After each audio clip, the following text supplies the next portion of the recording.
Assalamualaikum warahmatullahi wabarakatuh. Selamat siang Sobat Silat se-Nusantara. Kali ini saya akan berbagi cerita tentang pengalaman kerohanian, sejenis dengan efek samping yang dulu sempat dibahas. Bagi yang sudah memperoleh kerohanian, itu biasanya kemudian setelah beberapa saat tidak sempat latihan lagi, terus kemudian mengalami hal-hal yang tidak diinginkan, atau ada juga yang tidak mengalami sesuatu yang aneh sekalipun, terus kemudian merasa bosan dan akhirnya berhenti berlatih. Ya, ini saya akan membawakan kisah salah satu pengalaman teman yang sudah bercerita ke saya dan saya bagikan kepada anda sekalian. Jadi kisahnya, dia lulusan perguruan tinggi keguruan, kemudian menjadi guru. Waktu di perguruan tinggi dia dapat kerohanian, sempat latihan beberapa saat dan kemudian lupa dengan kerohanian yang dia dapat. Beberapa temannya yang dapat kerohanian mengalami sesuatu hal yang tidak terduga dan kemudian tidak berani latihan lagi, tanpa menanyakan kepada pelatih mengapa dia mengalami hal seperti itu apa dan bagaimana, itu tidak ditanyakan, terus mengambil keputusan pergi, tidak aktif latihan. Ini contoh yang mengalami sesuatu yang tidak biasa. Ya, mari kita mulai ceritanya. Kisahnya, teman tadi menjadi guru di madrasah. Jadi guru di madrasah Sanawiyah SMP. Menjadi wali kelas 8, dan di situ ada murid yang ikut perguruan silat yang punya kesaktian. Jadi masih SMP sudah dapat ilmu kesaktian, dapat kodam harimau di badannya. Jadi dia kalau marah itu harimaunya masuk ke dalam dirinya. Jadi mengerikan, dan itu sering membuat takut di sekolah. Guru-guru perempuan terutama itu sangat takut pada dia. Beberapa guru laki-laki juga seperti itu. Guru ini yang dari PD waktu di kuliah, belajar kuliah, itu karena merasa bertanggung jawab, ya coba mencari tahu cara penyelesaiannya, tapi dia sebenarnya juga takut. Hingga suatu saat kemudian waktu dia ngajar di depan kelas, dia bilang ke siswa yang bersangkutan, bahwa sebenarnya sang gurunya tadi bilang, saya sebenarnya takut pada dirimu, tapi saya tidak takut pada yang ada di dalam dirimu. Karena anak tadi meskipun masih SMP kelas 8 tapi tinggi besar, sementara guru yang bersangkutan ukurannya kecil, ya cenderung kurus, masuk ke kurus. Jadi secara bobot badan dia kalah. Maka dia mengatakan, ya sebenarnya saya takut kalau dengan kamu, tapi saya tidak takut dengan di dalam dirimu. Nah itu kodamnya marah, terus anak tadi menggeram, berdiri, ngambil kursi, diangkat dan mau dipukulkan ke gurunya. Nah, saat mengangkat kursi tadi, dia harus kemudian melangkah mendekat ke guru, karena gurunya ada di depan, ada di atas panggung. Ya, kalau kelas model sekarang itu di depan itu ada sedikit panggung kecil ke atas gitu, dan gurunya ada di posisi di atas di pojok. Maka dia harus mengangkat dan kemudian melangkah. dan tanpa disangka si anak tadi tersandung dengan panggung kecil itu dan jatuh dan disorai. Teman-temannya itu semua ya takut pada dia karena dia memang tinggi besar dan galak, istilahnya seperti itu. Dan melihat kesempatan itu dia jatuh, mereka langsung tertawa lepas, senang. Anak tadi karena jatuh tentu saja makin panas, marah, dia bangun lagi mau memukulkan kursinya itu tadi dan jatuh lagi kedua kalinya. Jatuh hingga di situ dan mungkin sakit, dia tidak mau segera bangun. Teman-temannya tertawa makin keras. Nah, sang guru tadi melihat seperti itu, dia merasa kasihan dan terus kemudian datang menghampiri, di peluknya anak tadi, kemudian dikatakan, sudah tidak apa-apa, tidak usah, tenangkan dirimu. Terus diajak keluar, dibawa ke ruang kepala sekolah, ruang BK untuk ditenangkan. Akhirnya anak tadi tenang.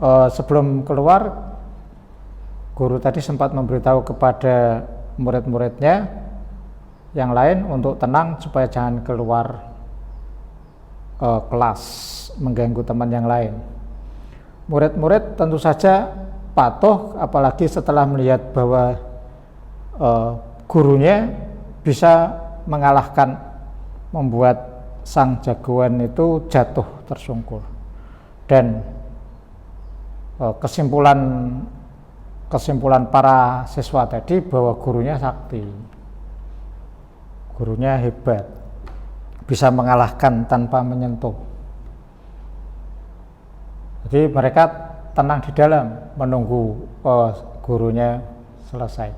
Jadi anak tadi kemudian dibawa ke ruang BK, ditanyai, ngobrol, kemudian diselesaikan, terus kembali ke kelas. Ya, sejak saat itu guru yang bersangkutan kemudian mendengar bahwa orang-orang menyatakan kalau dia sakti, punya ilmu, karena bisa mengalahkan si anak tadi yang punya kodam. Anak SMP belajar silat dan kemudian belajar ilmu kesaktian, bisa dimasuki kodam, itu jelas bangga. Dan dia mesti, umumnya anak-anak itu cerita ke orang lain, cerita ke banyak orang kalau dia sudah hebat, dan itu membuat orang makin takut. Di luar mana benar mana salah, jelas itu membuat situasi jadi tidak nyaman. Dan itu penyelesaian yang tidak dengan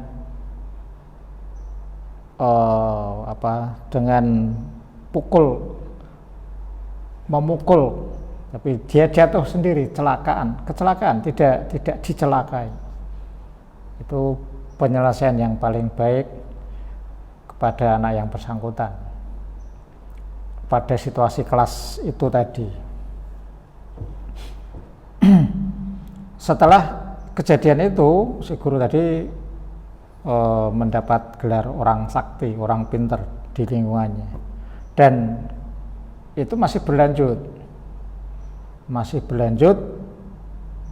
yang membuat sang guru menjadi deg-degan karena dia tidak tahu kejadian itu bagaimana, tidak tahu, karena merasa bukan dia yang menjatuhkan, dia tidak paham mengapa bisa begitu, tidak paham. Makanya yang sang gurunya juga ketakutan, merasa takut, merasa tidak nyaman kalau dianggap sakti, karena memang dia merasa tidak sakti. Sehingga kemudian kejadian kedua yang lebih mendebarkan lagi, ceritanya pada salah satu murid di SMP itu kesurupan, usaha ditenangkan tidak berhasil, kemudian dibawa ke ruang kepala sekolah. Guru ini dipanggil untuk ke ruang kepala sekolah, tapi tidak diberitahu suruh ngapain. Karena dipanggil kepala sekolah ya dia datang aja tanpa tahu bahwa sebenarnya di sana ada orang yang sedang kesurupan. Ya, dengan tanpa dosa, tanpa paham apa, dia masuk ke ruang kepala sekolah, kemudian ngambil minum aqua, minum sebentar, terus baru diberitahu bahwa maksud tujuannya di sini adalah untuk menyembuhkan yang sakit karena kesurupan. Tentu saja guru tersebut kebingungan karena dia memang tidak memahami ilmunya, jadi dia jelas kemudian melarikan diri. Maka dia mengatakan, Pak, saya tidak bisa ilmu itu, saya tidak paham, tidak, saya yang lain saja, saya pamit saja, saya tidak mampu. Maka dia pergi. Cuma masalah tidak selesai.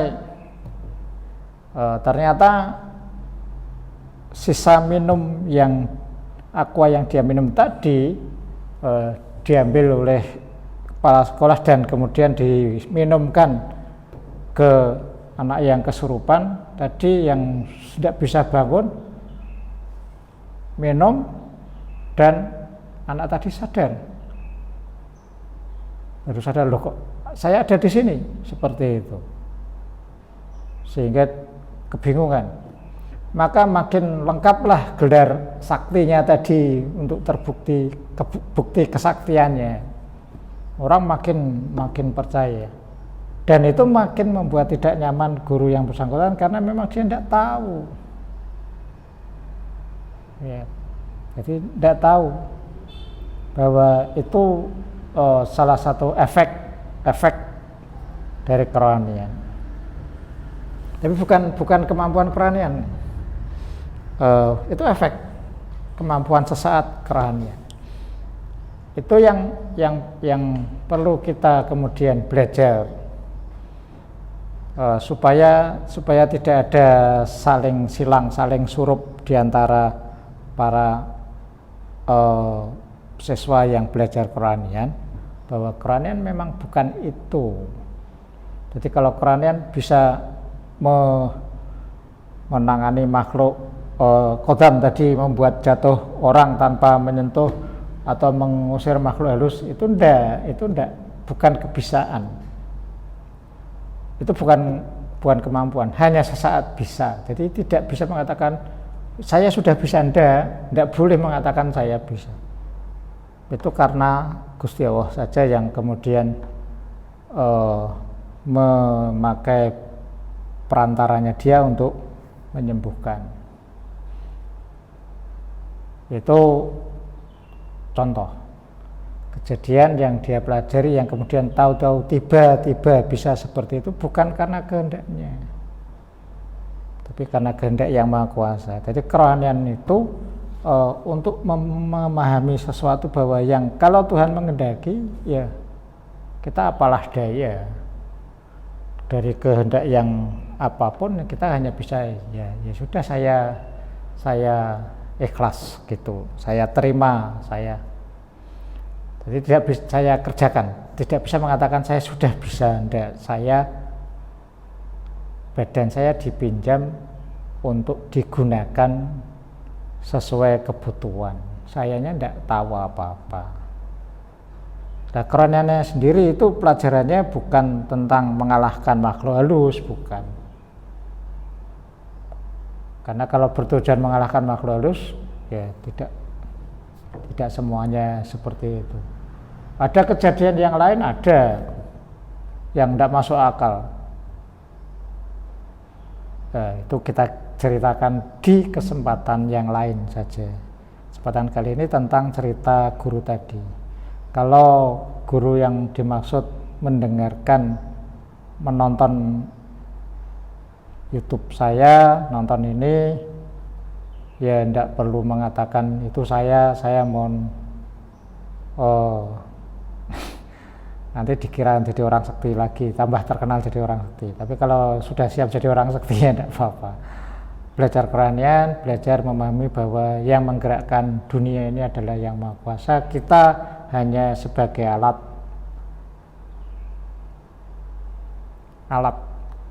kekuasaan Tuhan.